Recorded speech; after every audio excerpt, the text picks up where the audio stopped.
Yes, good morning, नमस्ते।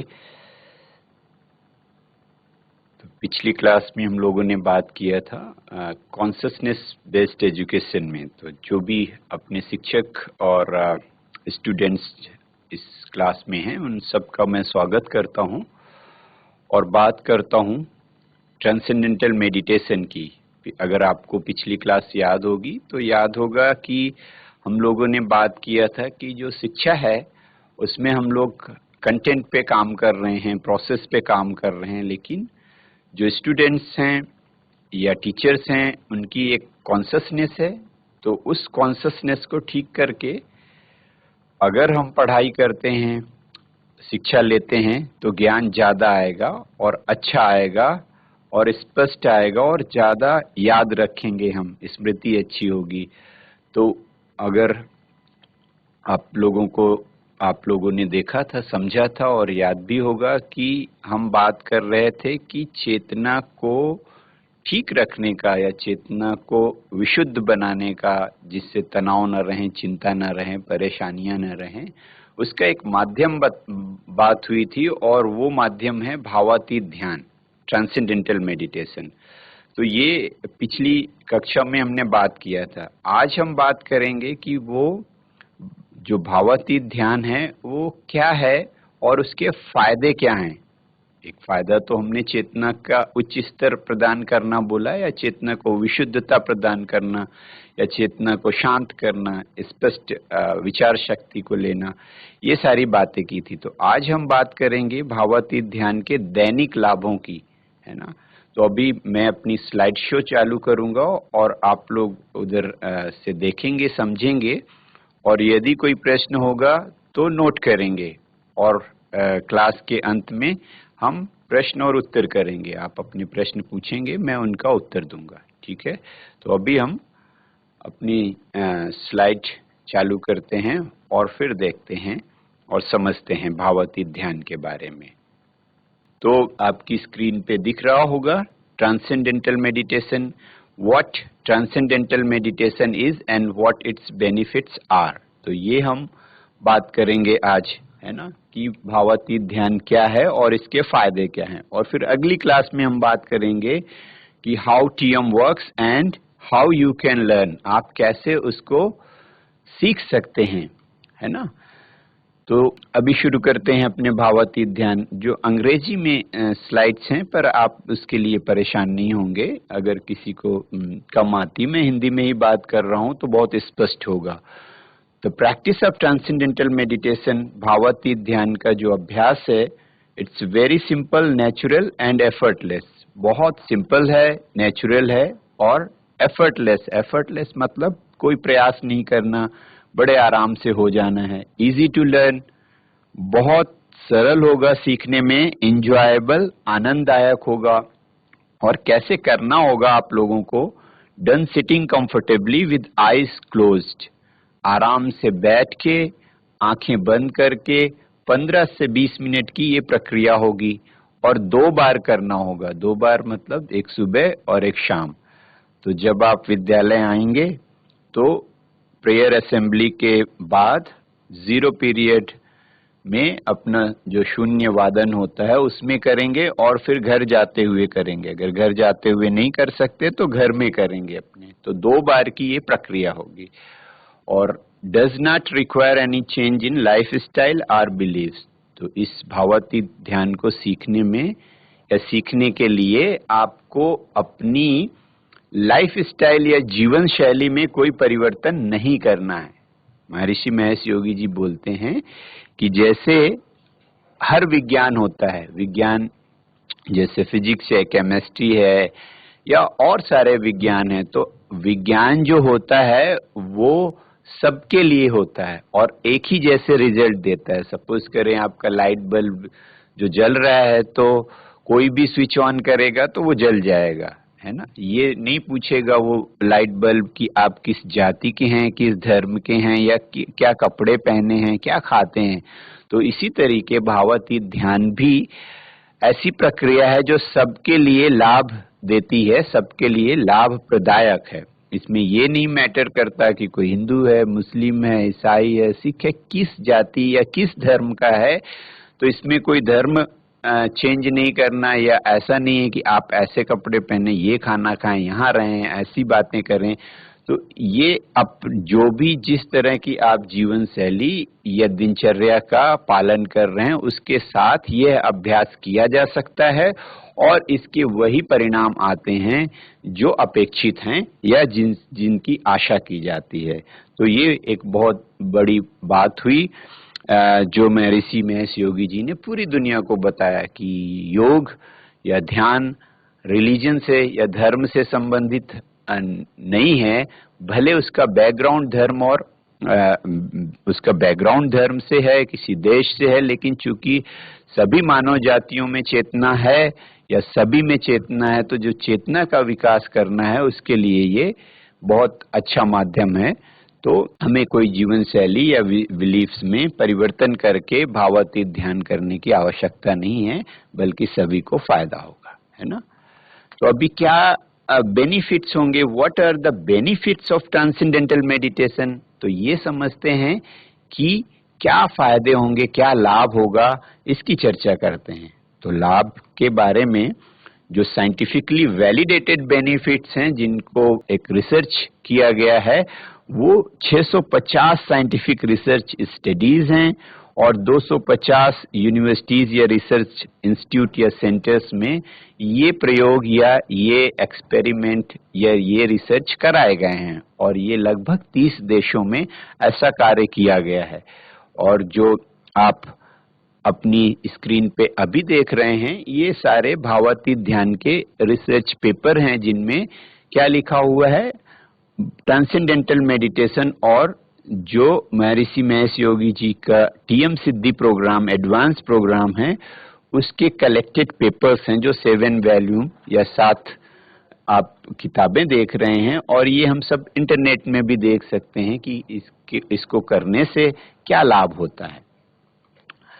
तो ये अभी जो स्लाइड है, इसमें हम देख सकते हैं कि ट्रांसेंडेंटल मेडिटेशन एजुकेशन सेक्टर में वर्ल्ड वाइड लगभग 60 कंट्रीज में इम्प्लीमेंटेड है। इम्प्लीमेंटेड है मतलब लोग करते हैं वहां पे और इसका लाभ लेते हैं, है ना। तो अभी हम बात करते हैं कि अच्छा, हमारे दैनिक जीवन में भावातीत ध्यान का क्या लाभ होगा। तो हमने लाभ तो बहुत हैं, जैसे हमने 650 रिसर्च स्टडीज की बात की, लेकिन अभी कौन से लाभ हम चर्चा करेंगे जो दैनिक जीवन में लाभ होते हैं। तो दैनिक जीवन में होने वाले लाभों को हमने 4 कैटेगरीज बनाई हैं, 4 वर्गों में रखा है। पहला है development of the brain and mental abilities, मस्तिष्क का विकास और मानसिक क्षमताओं का विकास, मेंटल एबिलिटीज, मानसिक क्षमताएं।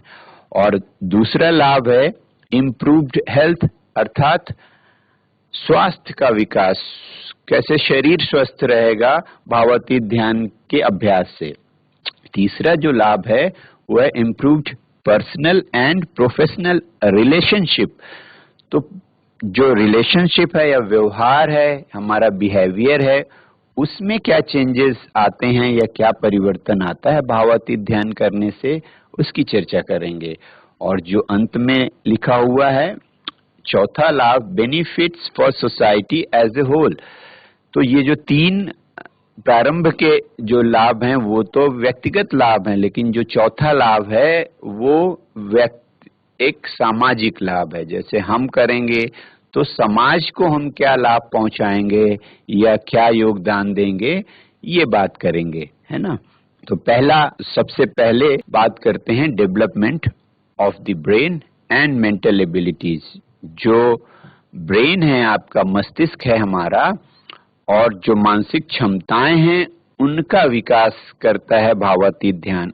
बोलते हैं कि भावातीत ध्यान फुल मेंटल पोटेंशियल, पूर्ण मानसिक क्षमता का विकास करता है।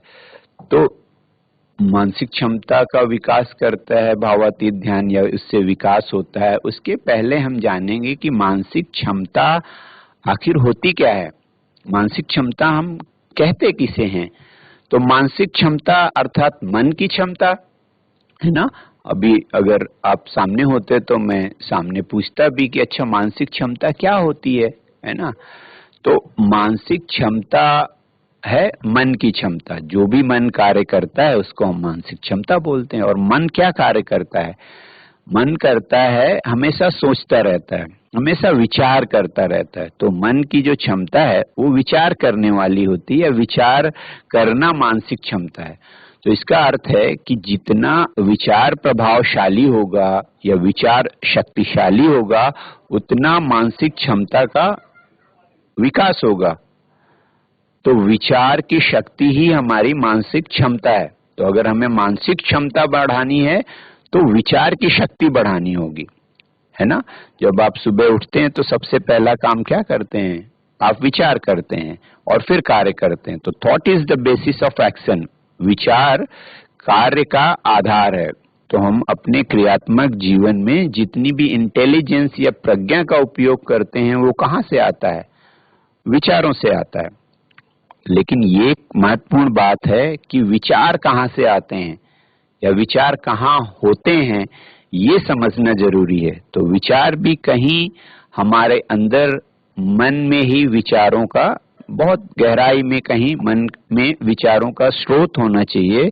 तो विचारों का स्रोत हमारे मन में ही है और वहीं से ये सारे विचार आते हैं।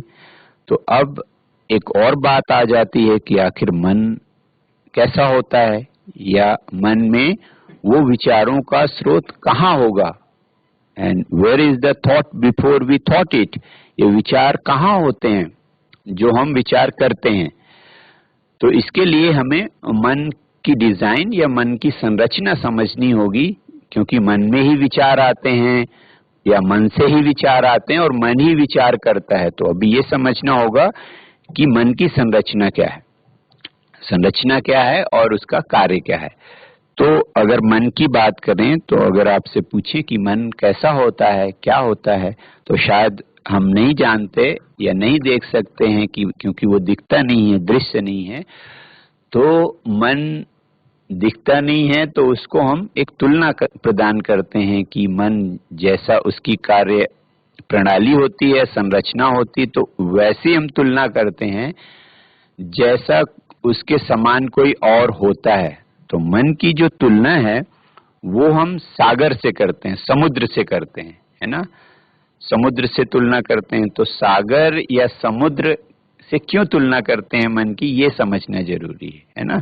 तो हम अगली स्लाइड में देख सकते हैं कि क्यों करते हैं। पहली बात तो ये है कि सागर में ऊपर बहुत हलचल होती है, बहुत एक्टिविटी होती है। जो समुद्र है, ओशन है, उसमें ऊपर ऊपर तो बहुत लहरें हैं, बहुत एक्टिविटी है, और नीचे जैसे जाएं तो सागर में बहुत शांति है। तो दोनों गुण, एक तो क्रिया का, बहुत एक्टिविटी का भी है समुद्र में, और दूसरा साइलेंस का है, शांति का। तो ऐसे ही हमारे मन में, इसी प्रकार हमारे मन में भी इसी प्रकार की संरचना है। क्या संरचना है कि ऊपर ऊपर देखिए, आपके स्लाइड में हमने क्या दिखाया, ऊपर तो एक लहर जैसी चीज बनाई है कि लहर है, और नीचे एक स्ट्रेट लाइन है, उसको हमने ये माना है कि वो शांति वाला क्षेत्र है। तो ऊपर एक्टिविटी है अर्थात क्रिया है और नीचे शांति है। ये मन की ऐसी संरचना है या मन का ऐसा गुण है कि ऊपरी स्तर का जो मन होता है वो तो बहुत एक्टिव है, बहुत उस स्तर में एक्टिविटी या क्रिया है, लेकिन जैसे जैसे नीचे जाएंगे उसमें बहुत शांति भी है ना। और ये जो आपको दिख रहे हैं ये बुलबुले हैं। तो बुलबुले का रेखा चित्र है। तो बुलबुले क्यों, कैसे बुलबुले से और मन की क्या तुलना करनी है, इसको समझें। तो जैसे हमने बुलबुले बनाए, तो बुलबुला आप देख रहे होंगे कि अपने उद्गम स्थल या जहां से वो उठता है वहां आकार में तो बहुत छोटा है, बहुत छोटा है, लेकिन शक्ति में वो बहुत बड़ा है। अर्थात जहां से बुलबुला उठता है वहां उसकी शक्ति अधिक होती है। और देखें अगर कि बुलबुला जैसे ऊपर आता है पानी का, तो ऊपर आते आते उसका आकार तो बड़ा होता जाता है, और जब सबसे ऊपर आता है तो आकार में बहुत बड़ा होता है। लेकिन अगर हम एक हवा का झोंका भी आ जाए या आप फूंक मार दें तो बुलबुला क्या हो जाता है, फूट जाता है। तो इसका अर्थ है कि बुलबुला जहां से उठा था वहां आकार में छोटा है पर शक्ति में ज्यादा है, और जब ऊपर आता है तो आकार में बड़ा है लेकिन शक्ति में कमजोर है। तो यही बात हमारे विचारों में होती है। जो विचार हैं हमारे, जहां से उठते हैं, या जो विचारों का स्रोत है, जहां से विचारों का उद्गम है या निकलते हैं, वहां बहुत ज्यादा शक्ति होती है। लेकिन इनकी शक्ति क्यों कम हो जाती है? ऊपर आते आते, चेतन मन में आते आते इनकी शक्ति कम हो जाती है। तो उसके लिए भी हमने क्या आपको आपकी स्लाइड में रखा है, ऊपर है conscious thinking level of mind, अर्थात चेतन मन जो सोचता है, जो विचारों को सोचता है, तो वो तो ऊपर रहता है। और विचार कहाँ से आते हैं? नीचे अपनी स्लाइड में देखें तो नीचे लिखा है source of thought. Source of thought क्या होता है? विचारों का स्रोत, अर्थात जहां से विचार आते हैं या निकलते हैं या उत्पन्न होते हैं। तो विचारों का एक उद्गम स्थल है। जैसे पानी का स्रोत होता है जहां से पानी आता है, वैसे विचारों का भी स्रोत होता है जहां से विचार निकलते हैं। तो जहां से विचार उठते हैं, निकलते हैं या उत्पन्न होते हैं, वहां विचारों की पूरी शक्ति होती है। लेकिन जो हमारा सोचने वाला मन है, जिसको हम चेतन मन या कॉन्शियस माइंड कहते हैं, तो वो ऊपर होता है। तो होता क्या है, जब तक सोर्स ऑफ थॉट से या विचारों के स्रोत से विचार कहाँ पहुंचता है? मन के पास, चेतन मन के पास। चेतन मन के पास पहुंचता है तो उसकी शक्ति कितनी बचती है? 5 से 10%। 5 से 10% भी हमने बहुत अधिक लिखी है। वैसे प्रतिशत में भी लिखना कोई अच्छी बात नहीं है, क्योंकि विचारों की जो क्षमता है वो अनंत है, और अनंत का कोई प्रतिशत बनाना अच्छा नहीं है। फिर भी एक समझने के लिए हमने लिखा कि आपकी जो, या सबकी, या हमारी जो भी है, मानसिक शक्ति का बहुत कम प्रतिशत या बहुत कम क्षमता हम क्या कॉन्शियस माइंड या चेतन मन में उपयोग कर सकते हैं। मनोविज्ञान तो ये भी बोलता है, मनोविज्ञान कहता है कि केवल 3, 4, 5% ही हम अपने चेतन मन का उपयोग करते हैं, बाकी हमारी क्षमता अचेतन या अचेतन में छिपी रहती है। तो अब बात यह है कि जब हमारी क्षमता अचेतन या अचेतन मन में है और चेतन मन में थोड़ी ही क्षमता है, तो उतनी क्षमता का उपयोग करके अगर हम कोई कार्य करेंगे तो उतनी ही सफलता मिलेगी। अगर हमें मानसिक क्षमता बढ़ाना है तो विचार की क्षमता बढ़ाना होगा, विचार शक्तिशाली बनाने पड़ेंगे। क्योंकि विचार को अगर हम परिभाषित करें तो विचार को कहते हैं thought is nothing, thought is the impulse of energy and intelligence. विचार क्या है? उस बुद्धि और ऊर्जा का स्पंदन है, अर्थात विचार के अंदर बुद्धि भी होगी और ऊर्जा भी होगी, एनर्जी भी होगी। तो शक्ति भी देता है विचार, और आपको कार्य करने की दिशा भी देता है। तो जिसका विचार शक्तिशाली है वो शक्ति भी होगी उसके पास, और बुद्धि भी होगी, ज्ञान भी होगी, दिशा भी होगी कि क्या करना है, किस तरह करना है। अगर विचार हम शक्तिशाली बनाते हैं तो मानसिक क्षमता हमारी ठीक होती है। तो अब अगर हम इस चित्र को देख रहे हैं तो अगर देखें तो हमारे विचारों की क्षमता तो है अंदर, जैसे हमने बुलबुले के संबंध में बात की कि बुलबुला अंदर जहां उठता है वहां शक्तिशाली है। तो विचार भी जहां से उठते हैं वहां शक्तिशाली हैं, और मन कहाँ है? ऊपर है। तो अगर विचार मन के पास चल के आएगा तो क्या होगा? कमजोर हो जाए। जब कमजोर होगा तब वो उपयोग करता है उसका। तो अगर विचारों की शक्ति का इस्तेमाल करना है ज्यादा से ज्यादा, तो वो जो हमारा चेतन मन है या कॉन्शियस थिंकिंग लेवल माइंड है, उसको कहाँ ले जाना पड़ेगा? उसको विचारों के स्रोत की तरफ ले जाना पड़ेगा। तो अगर उसकी नजदीकी या उसकी पहुंच विचारों के स्रोत पे है तो वो ज्यादा वहां से शक्ति ले सकता है। ठीक। तो अब हमें कोई ऐसी प्रक्रिया चाहिए या ऐसी विधि चाहिए जो ऊपर के चेतन मन को कहाँ पहुंचा दे? विचारों के स्रोत तक, सोर्स ऑफ थॉट तक। तो कौन ऐसी विधि है, वो क्या है? तो उसी का नाम है ट्रांसेंडेंटल मेडिटेशन, भावातीत ध्यान। तो भावातीत ध्यान की सहायता से हम क्या करते हैं? मन को बहुत स्वाभाविक रूप से विचारों के सूक्ष्मतम स्तर पर ले जाते हैं, और सूक्ष्मतम स्तर से परे उसके बियॉन्ड सोर्स ऑफ थॉट होता है। तो वहां पहुंच के मन बहुत शक्ति के क्षेत्र में पहुंच जाता है। तो भावातीत ध्यान की अगर हम प्रैक्टिस करेंगे तो मानसिक क्षमता का विकास करेंगे, और मानसिक क्षमता का विकास होता है ना। तो वो जो हमारा सोर्स ऑफ थॉट है उसी को हम प्योर कॉन्शसनेस बोलते हैं, विशुद्ध चेतना। विशुद्ध चेतना अर्थात चेतना का वो क्षेत्र जहां विशुद्धता है, जहां कोई चिंता नहीं है, कोई तनाव नहीं है, कोई परेशानी नहीं है, और वही हमारी पूर्ण क्षमता का क्षेत्र है। तो अगर मन वहां जाना समझ जाता है या जाने लगता है तो हम उस शक्ति का अधिक इस्तेमाल करते हैं। इसके लिए हम एक तीर और धनुष का उदाहरण भी इस्तेमाल करते हैं, या आप समझ सकते हो उससे। सपोज करें तीर को आगे जाना होता है ना। तीर को आगे भेजने के लिए हम लोग क्या करते हैं? तीर को पीछे खींचते हैं पीछे। हाँ, तो अगर तीर को हम पीछे नहीं खींचे तो क्या वो आगे जा पाएगा? और तीर को हम उतना भी नहीं खींचते जितना उसको आगे जाना है। तो अगर हम कुछ इंच तीर को पीछे खींचते हैं तो तीर कई मीटर आगे जाता है। तो पीछे खींचते हैं और आगे भेज देते हैं। ऐसे ही भावातीत ध्यान के माध्यम से जब हम अंदर जाते हैं तो मन में शक्ति आ जाती है, और फिर हम बाहर आके काम करते हैं। तो आप 15-20 मिनट भावातीत ध्यान करेंगे तो मन की शक्ति बहुत बढ़ जाएगी, है ना। मन बलवान हो जाएगा, शक्तिशाली हो जाएगा। तब जब बाहर निकलेंगे तो 5-6 घंटे आराम से उस शक्ति का उपयोग करेंगे। तो ये ऐसी विधि है कि पहले अंदर जाना और फिर बाहर आके काम करना, तो रेस्ट करना फिर एक्टिविटी करना। तो ये भावातीत ध्यान का फायदा होगा। तो इस प्रकार भावातीत ध्यान क्या करता है?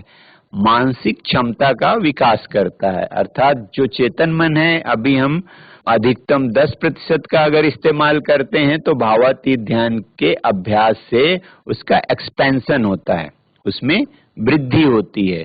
तो जितनी भी हमारी अंतर्निहित शक्ति है चेतन और चेतन की, वो चेतन मन में आ जाती है। तो इस तरह भावातीत ध्यान चेतन मन का और अधिक विकास करने की प्रक्रिया है ना। तो इससे क्या हो रहा है? मानसिक क्षमताओं का विकास हो रहा है। तो हम कहते हैं भावातीत ध्यान पूर्ण मानसिक क्षमता का विकास करने का एक बहुत अच्छा माध्यम या प्रक्रिया है। तो और बिना मानसिक क्षमता के हम कोई कार्य नहीं कर सकते। और इस प्रकार हम मन को कहाँ पहुंचा रहे हैं? Pure consciousness. पिछली बार हमने बात किया था कि जो हमारे अंदर प्योर कॉन्शसनेस है वो प्रकृति के नियमों का क्षेत्र भी है। तो फिजिक्स कहती है वो यूनिफाइड फील्ड है, और यूनिफाइड फील्ड से सभी प्रकृति के नियम चलते हैं। तो अगर हमारा मन वहां पहुंचता है तो प्रकृति के नियम उसको सहयोग देते हैं, फिर उसके लिए सब काम करना संभव होता है। जैसे आप देख रहे हैं प्रकृति में कितना काम हो रहा है, सूरज निकलता है, तारे निकलते हैं, पौधे बड़े होते हैं, सीजन बदलते हैं। तो इतना जो काम हो रहा है, इतना एक साथ कैसे हो सकता है? और एक साथ भी होता है और गलतियां भी नहीं होती हैं। तो ऐसा करने के लिए हमारे मन को अंदर लाना होता है उसी क्षेत्र में। तो अगर मन हमारा उस क्षेत्र में रहेगा तो हमसे भी गलतियां नहीं होंगी, हम भी बहुत सारा काम एक साथ कर पाएंगे, प्रकृति के नियम हमें सहयोग करेंगे। तो ये जो प्रक्रिया है भावातीत ध्यान, ये सर्व समर्थ बनने की प्रक्रिया है। अर्थात हम सब कुछ कर सकें और हमें कोई परेशानी ना हो, कोई कठिनाई ना हो, गलतियां ना हो। इस तरह से ये बहुत अपनी जो प्राचीन विद्या है वो हमें सर्व समर्थ बनाने की है ना। तो अभी तो हमने समझा कि भावातीत ध्यान मानसिक क्षमता का विकास करता है। अभी हम देखें एक चीज और समझते हैं, वैज्ञानिक लोगों ने इसको बहुत प्रयोग भी किया है, समझा भी है कि जब हम भावातीत ध्यान करते हैं तो हमारे मस्तिष्क में भी कुछ होता है, दिमाग में कुछ होता है। तो देखते हैं मस्तिष्क में क्या होता है ना, कि मस्तिष्क की जो फंक्शनिंग है उसमें क्या होता है। तो ब्रेन को बोला जाता है, अपने मस्तिष्क को बोला जाता है the brain is changing all the time. All the time मतलब मस्तिष्क हर समय बदलता रहता है, वो कोई स्थिर नहीं है, कोई पत्थर की तरीके नहीं है, बल्कि प्लास्टिक की भांति है ना। तो वो बदलता रहता है, जैसे नदी देखा होगा, नदी चलती रहती है, उसी तरह अपना ब्रेन भी चलता रहता है, बदलता रहता है ना। और ये जो आपको चित्र दिख रहा है ये ब्रेन में, ये है कि ब्रेन के कुछ सर्टेन एरियाज होते हैं और उन विभिन्न भागों से हम विभिन्न कार्य करते हैं। जैसे बायां एटमॉस्फेयर है तो वो कुछ और करता है, दाहिना वाला कुछ और करता है, पीछे वाला कुछ और करता है। तो कोई डिसीजन मेकिंग का है, कोई आर्ट का है, कोई साइंस का है। तो इस तरह जब हम विभिन्न विषय पढ़ते हैं तो अलग अलग भाग मस्तिष्क के इनलाइवन होते हैं, जीवंत होते हैं, है ना। तो ये मस्तिष्क की प्रणाली है। तो जब हम क्या करते हैं, ट्रांसेंडिंग करते हैं अर्थात भावातीत होते हैं, तो क्या होता है, जो ब्रेन है या मस्तिष्क है वो पूरा पूरा इनलाइवन हो जाता है या जीवंत हो जाता है। अर्थात पूर्ण मस्तिष्क को जागृत करने या उसको उपयोग करने की ये प्रणाली है, और ये बहुत पुरानी प्रणाली है अपनी, है ना। तो only the experience of transcending of totality engages the brain as a totality. तो जब हम उसका अनुभव करते हैं, किसका, भावातीत ध्यान करते हैं और उस शांति में जाते हैं, तो मस्तिष्क में क्या प्रभाव पड़ता है, इसको वैज्ञानिक लोग बहुत प्रयोग करके दिखाते भी हैं, है ना। तो जब आप लोग भी प्रयोग करेंगे तो वैज्ञानिक लोग आके ये सब आपको दिखा सकते हैं, दिखाएंगे भी। जैसे अभी आप स्क्रीन पे देख रहे हैं कि कोई बैठा हुआ है, उसके मस्तिष्क में इलेक्ट्रोड लगा के देखा जा रहा है कि अच्छा मस्तिष्क में क्या हो रहा है उस समय, है ना, जब आप भावातीत ध्यान करते हैं। तो इसको हम क्या करते हैं, इसको हम समझते हैं। मस्तिष्क के हमने एक ऐसे रेखा चित्र बनाया है और इसमें आप देख रहे होंगे, इसमें एक आईज ओपन है, आईज क्लोज्ड है, फिर टीएम प्रैक्टिस मतलब ट्रांसेंडेंटल मेडिटेशन या भावातीत ध्यान की प्रैक्टिस। तो जो बिंदु बने हैं डॉट डॉट डॉट मस्तिष्क के अंदर, वो मस्तिष्क की यूनिट है, इकाई है, न्यूरॉन्स हैं।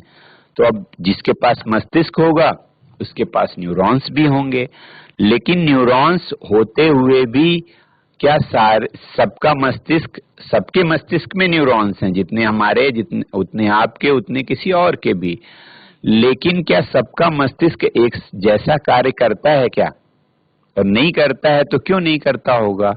इसके लिए वैज्ञानिकों ने बताया कि न्यूरॉन्स जो है वो उनकी फायरिंग तो होती रहती है मस्तिष्क में, लेकिन अगर वायरिंग ना हो, अर्थात न्यूरॉन्स आपस में जुड़े ना या कोहेरेंस में ना आए, सहसंबंध ना हो उनका, तो वो उपयोग में नहीं आते। अर्थात मस्तिष्क होते हुए भी हम मस्तिष्क का उपयोग नहीं कर सकते। तो जब हम भावातीत ध्यान करते हैं तो इसमें आप अंतर देख सकते हैं इस रेखा चित्र में कि ओपन आईज में न्यूरॉन्स आपस में कम जुड़े हुए हैं, और फिर क्लोज आईज में जब हम आंखें बंद करते हैं तो मस्तिष्क के न्यूरॉन्स आपस में बड़े जुड़ने लगते हैं। और टीएम प्रैक्टिस या भावातीत ध्यान के अभ्यास में मस्तिष्क के न्यूरॉन्स आपस में बहुत घनिष्ठ रूप से कोहेरेंस में आ जाते हैं, ठीक है।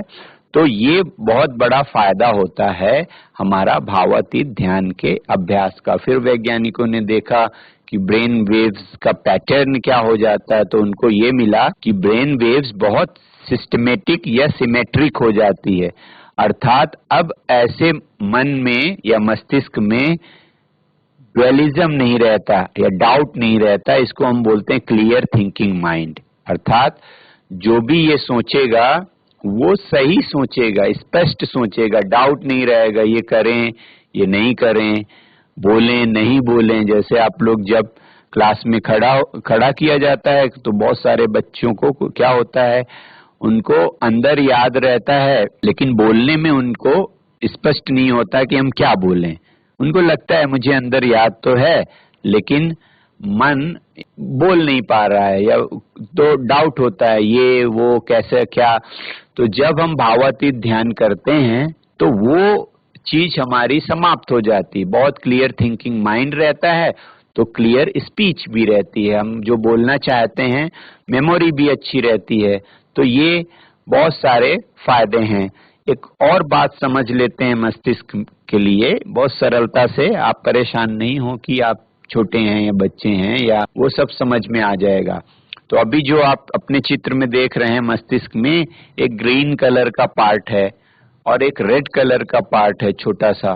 तो जो ग्रीन कलर का पार्ट है वो हमारा है प्री फ्रंटल कॉर्टेक्स। तो प्री फ्रंटल कॉर्टेक्स क्या होता है, जो अग्र मस्तिष्क है अपना, तो उसको हम बोलते हैं CEO of the brain. CEO जो कंपनीज में होते हैं अपने चीफ एग्जीक्यूटिव ऑफिसर, तो उसी चीफ एग्जीक्यूटिव ऑफिसर्स क्या करते हैं, कंपनी में निर्णय लेते हैं, डिसीजन मेकिंग, रीजनिंग, प्लानिंग, ये सब कौन करता है, वही सब करते हैं। तो पीछे के जितने भी स्टाफ होते हैं, काम करने वाले होते हैं, वो फॉलो करते हैं।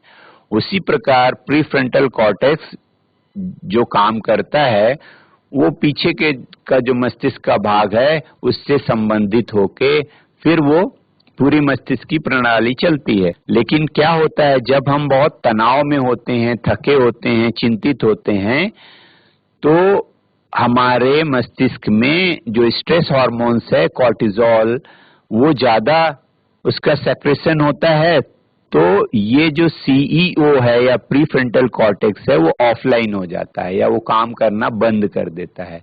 तो एक एमिगडाला नाम का पार्ट होता है, तो वो एक्सपैंड करने लगता है। तो क्या होता है, अगर जब प्री फ्रंटल कॉर्टेक्स काम नहीं करेगा और एमिगडाला एक्सपैंड हो जाएगा तो हमें डर लगने लगता है या चिंता होने लगती है। कभी कभी एग्जाम के दौरान, परीक्षाओं के दौरान विद्यार्थियों का देखा गया है एमिगडाला एक्सपैंड कर जाता है। तो फिर आप जो अपने वर्ष भर पढ़ाई की है या साल भर, तो उस दौरान हम क्या करते हैं, उस दौरान फिर हमें परेशानी होती तो साल भर की मेहनत खराब हो जाती है। तो भावातीत ध्यान के अभ्यास में क्या देखा वैज्ञानिकों ने, कि जब भावातीत ध्यान अभ्यास करते हैं तो मस्तिष्क का जो ब्लड फ्लो है, रक्त का प्रवाह प्री फ्रंटल कॉर्टेक्स की ओर जाता है और एमिगडाला जो है वो अपने आप सिकुड़ जाता है। दूसरी बात क्या होती है कि जो स्ट्रेस हार्मोन्स होता है वो भी कम हो जाता है, अर्थात मस्तिष्क फिर से रिपेयर हो जाता है। तो मस्तिष्क की कार्य प्रणाली को या मस्तिष्क के पूर्ण विकास करने की ये बहुत बड़ी विद्या है और बहुत आसान विद्या है। तो अगर हम मानसिक क्षमताओं का या मस्तिष्क का पूर्ण विकास करना चाहते हैं या इसको करने से ऐसा होता है ना, तो अपना विद्यार्थियों को ये प्रयोग हम बहुत सरलता से करके दिखाते भी हैं कि हम भावातीत ध्यान करते हैं तो क्या होता है। तो बड़ी सरल विधि है और बड़ी सरलता से हम इसको कर भी सकते हैं, है ना। तो जैसे हम जानते हैं कि जो शिक्षा है वो हमारे पूर्ण विकास के लिए प्रदान की जाती है, कि हमारा सर्वांगीण विकास हो या पूर्ण विकास हो, जीवन हम अच्छे से जिएं, ऐसा करें।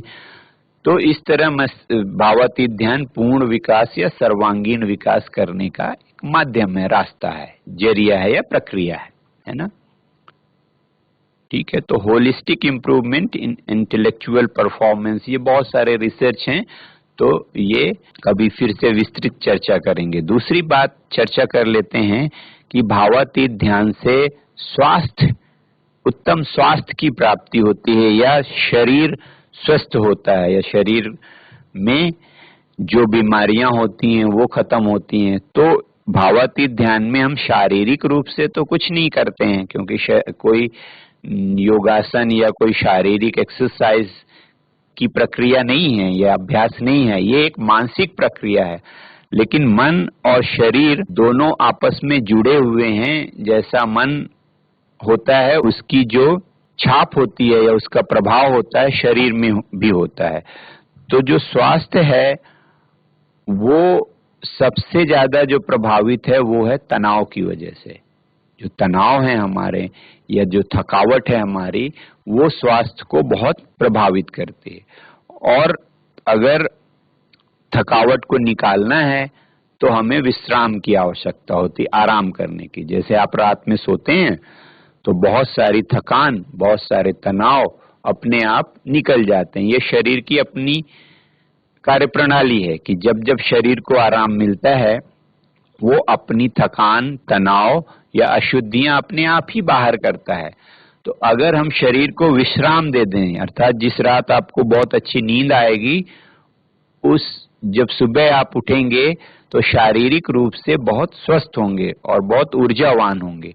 और अगर आपको रात्रि में नींद नहीं आती है किसी रात को, तो फिर जब सुबह उठते हैं तो कैसा लगता होगा, भारी भारी या उतनी ऊर्जा ना होना, उतना कार्य नहीं कर पाते। तो इसका अर्थ क्या है कि अगर शरीर अच्छे से विश्राम कर ले तो अपनी अशुद्धियां, अपना तनाव, थकान अपने आप निकाल लेगा।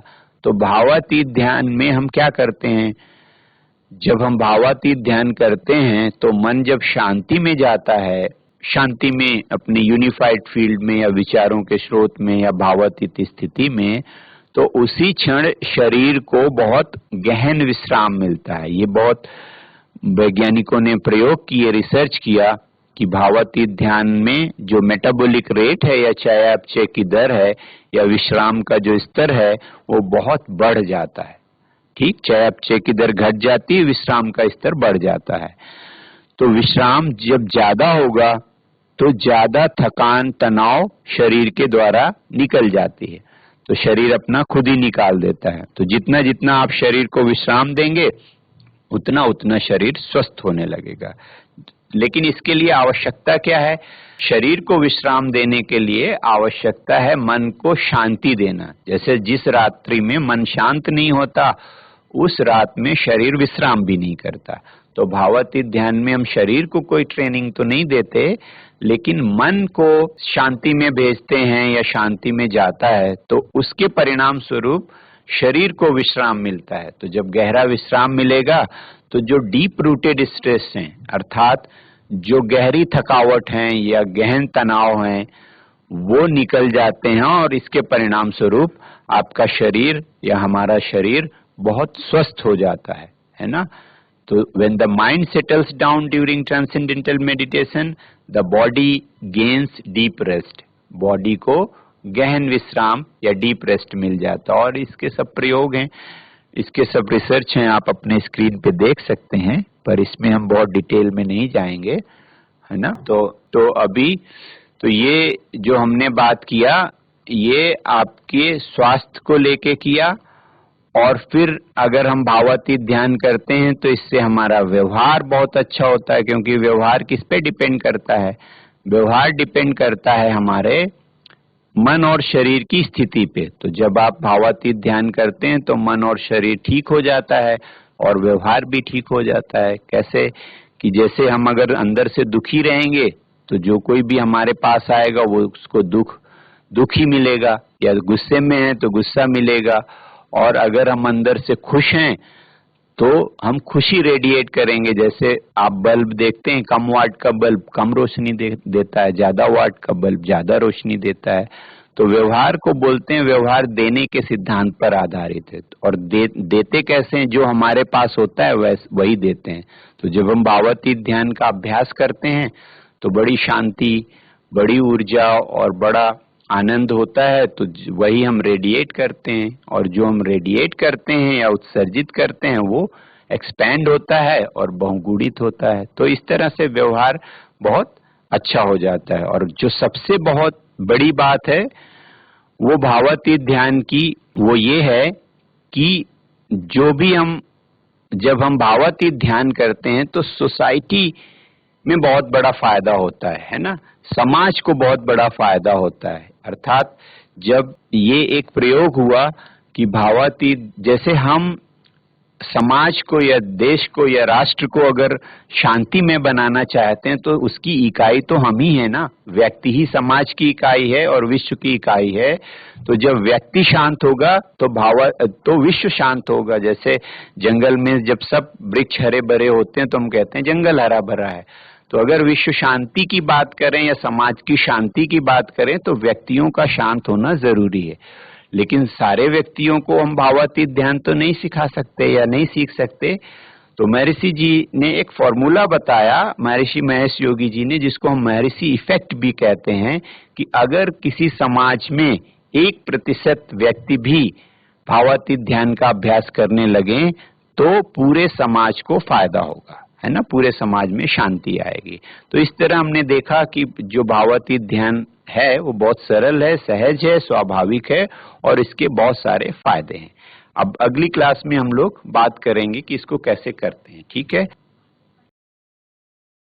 तो आशा है कि आपको समझ में आया होगा और ये बहुत सरल प्रक्रिया है ना।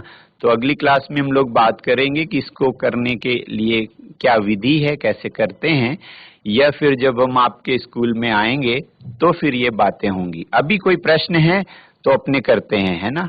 तो प्रश्न कर लें, बात कर लें।